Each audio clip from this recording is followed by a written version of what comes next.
Welcome back to my channel Celeb Buzz. Please share and subscribe and press the bell icon for new updates. David W. Harper really hated him. More than anyone else? David W. Harper was born on October 4th, 1961 in Abilene, Texas, a city in the middle part of the state that's famous for its old Western history and nice small town feel. Growing up there might have helped make Harper the quiet and normal person that Hugh would later become known for in both his acting jobs and real life. His early years in Texas were nothing like the bright lights of Hollywood. But someday, life would lead him into the world of TV shows and movies when he was young. Harper started his real acting job when he got picked to play Jim Bob Walton, the second youngest kid in the big and loving Walton family in the TV movie called The Homecoming, A Christmas Story in 1971. This feel-good movie was based on a book by Earl Kemner Jr., and people loved it so much that CBS decided to make it into a weekly TV show. In 1972, the full TV series The Waltons started on TV, and Harper got picked to play his role as Jim Bob again, a boy who loved fixing things, had a big imagination, and was a little bit naughty and often dreamed about becoming a pilot someday.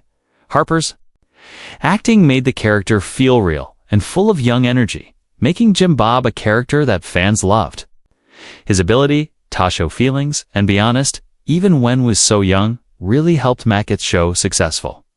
As Waltons kept going for 9 seasons, Harper's character went from being a little boy to a teenager and Thena, young man, and people got to watch him grow up for real.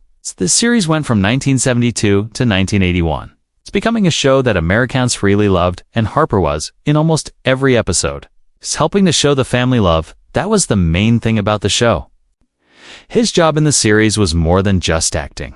It showed important things like being honest, being strong, and having close family connections during hard times of the Great Depression and World War II, which the show was about.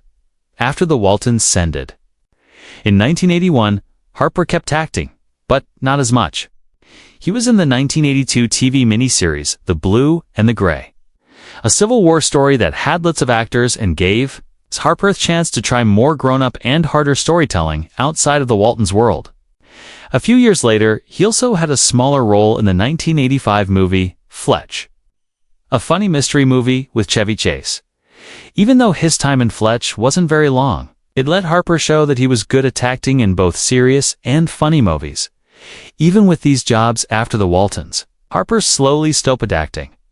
While many other kids who were actors tried to keep working in Hollywood, Harper decided he wanted a quieter, more private life away from being famous. He didn't completely cut ties with the world that made him famous early on. It was in several Waltons reunion TV specials made in the 1980s and 1990s, joining his old cast to visit the loved characters and heartwarming stories that had been part of their young lives. These specials were not only nice memories for fans, but also get-togethers for the close group of actors who had in many ways grown up together while making the show. In later years, Harper has stayed mostly out of the public eye. He has chosen not to try for a big career in the entertainment business, wanting instead to live a quiet and peaceful life, far from the pressure of being famous. But he hasn't disappeared lately. Sometimes, Harper shows up at Waltons events, like cast reunions, fan conventions, and collectible and souvenir events, where he nicely meets longtime fans of the series. These few public appearances are often loved by people who watch the show and still really care about the actors and the actors who played them. After he stopped acting, Harper had different kinds of jobs in different areas, trying out different career paths while looking for what would make him happy. Finally, he decided to go to college and study business, a smart and sensible choice that showed his thoughtful personality and wish for a steady, meaningful life. Even though he never went back to acting full-time, Harper's impact is still there because of his memorable work in one of TV's most famous family shows. His way of playing Jim Bob Walton still touches audiences, both old and new. And his life story shows us that success and happiness can look many different ways, even outside the glamour of Hollywood. David W. Harper's last credited appearance in the entertainment world was in 1997 with the TVVA Walton Easter. In this heartwarming holiday special, Hep played his most famous role as Jim Bob Walton again, the youngest son of John and Olivia Walton. This return to his famous actor was a nice ending to his acting career, bringing closer not only to Harper's long connection with the show, but also to a role that had become loved by many generations. Often, A Walton Easter was part of a group of reunion movies that let audiences reconnect with the Walton family as they faced new life events, a post-war America many years after the original series ended. For Harper, it marked the end of his time as a public person in Hollywood and the finale goodbye of a character he had played for almost 10 years. After the Waltons ended and his time in the public spotlight started to fade, Harper made a clear decision to stop acting and live a more normal life. Unlike some child stars who try to keep their fame going, Harper instead chose to focus on his education. He went to college and studied business, a path that would eventually take him away from the world of television and toward a more private and normal lifestyle. During this time of change, I kept some connections with former castmates, including, reportedly, doing driving worked for Eric Scott, who had played his on-screen brother, Ben Walton. Scott had moved into abusing his career himself and ran a successful transportation company. Harper's work for the company showed his willingness to live a humble, hard-working life far away from the glamour of Hollywood. According to a 2022 report by the Daily Mail, Harper later found a new job as an art dealer based in Los Angeles. While days of his business activities stay relatively private, showing his general dislike of the limelight. It seems that Harper has made a place for himself in the art world. That job of an art dealer often means shaving a deep love for creativity and beauty, skills that maybe go back to his early life in entertainment when thinking about his years as a child star. Harper is quoted as saying, "I realized we grew up surrounded by adults, but I'm happy to have been on the show." This short but smart statement shows the special challenges faced by young actors who often find themselves in grown-up work place from an early age, despite any pressures that may have come with his early fame. Harper looks back on his time on the Waltons with a feeling of thankfulness and love. The television series The Waltons itself holds a special place in the history of American television, originally airing from 1972 to 1981. The show told the story of a close family living in the countryside of Virginia during the Great Depression and World War II. Specifically, it covered its time period from the spring of 1933 through June of 1946.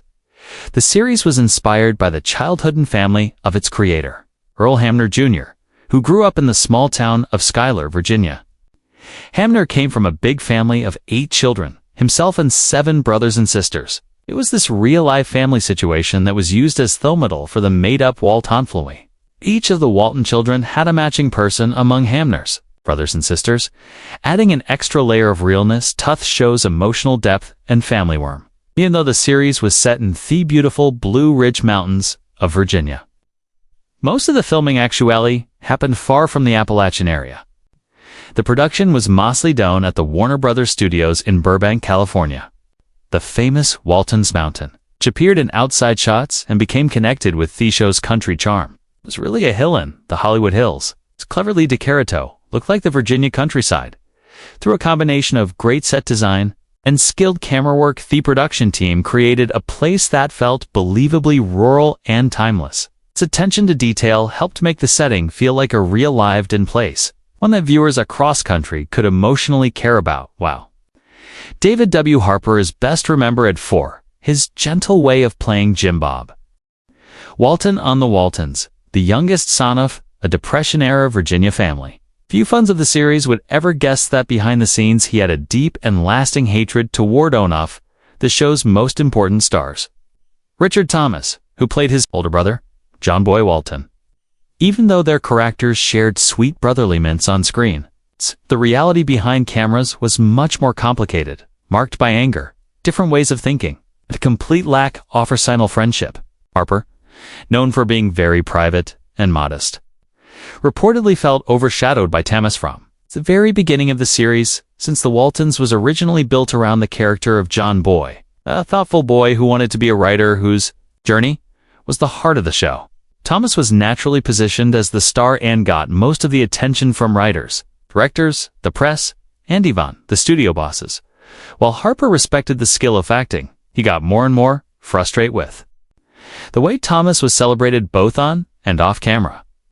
According to several crew members, Harper would often complain privately about how little growth Jim Bob got in comparison, which made his growing belief that Thomas's importance stopped path opportunities of the other younger cast members. Another source? Tension came from what Harper thought was Thomas's arrogance. While Thomas was known for his smart speech and intellectual personality, Harper saw these as fake. He found Thomas overly self-important and tiring to be around, especially during script readings or promotional tours. Harper, who liked simplicity and was never in love with Hollywood culture, found Thomas's dramatic style and theatrical ego completely annoying. The difference in their personalities made for this explosive situation. Harper saw himself as humble and normal, while he believed Thomas was showy, bossy, and often talked down to the rest off-cast. Behind closed doors, Harper also reportedly had a problem with the way Thomas seemed to use his popularity to influence creative decisions.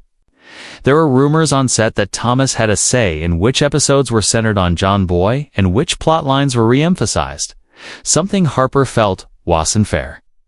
The more Thomas became the face of the show, the more invisible Harper felt in the group cast. What was particularly painful for Harper was that loved his character Jim Bob and wanted the chance to explore his complexity, but that opportunity never came.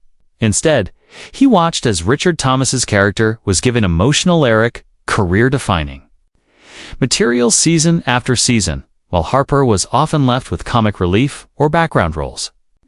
Maybe the most intense moment of their strained relationship commandeering the filming of an especially emotional episode in 1975, when a backstage disagreement reported later into a full-blown argument. Harper had become more and more vocal about the way scenes were being edited to favor Thomas. In a rare moment of confrontation, he allegedly accused Thomas of manipulating the producers and mandated that the rest of the cast be treated more fairly. According to an anonymous crew member, Thomas brushed Harper off dismissively, which only made Harper's frustration worse. After that incident, the two men barely spoke unless a scene required it. Even after Thomas left the Waltons in 1977 to try other acting projects, Harper's feelings never got better. While other cast members stayed in touch with Thomas, or at least said good things about his talents in interviews, Harper stayed noticeably quiet. He never mentioned Thomas in a good way in any public setting, and in the rare interviews he gave over the years, avoided questions about his former co-dash star. According to insiders, Harper once told a friend that of all the people he worked with in Hollywood, heckled forgive almost anyone, but never Richard Thomas. He always had to be the smartest guy in the room, Harper allegedly said. And he never once looked around to see how the rest of us were doing. For Harper, the personal hurts went too deep. In a rare and private conversation, a former crew member remembered Harper saying, "He may have been the face of the Waltons, but never made it feel like a family tome." Today, while Richard Thomas cons to enjoy public love and a successful career in stage and television, David W. Harper has gone away from the limelight, choosing instead a quiet life away from the entertainment industry. But for those who knew him during the Waltons time, the bitter memory of his conflict with Thomas remains a telling example of how even the most perfect on-screen families can hide deep, unresolved personnel fights.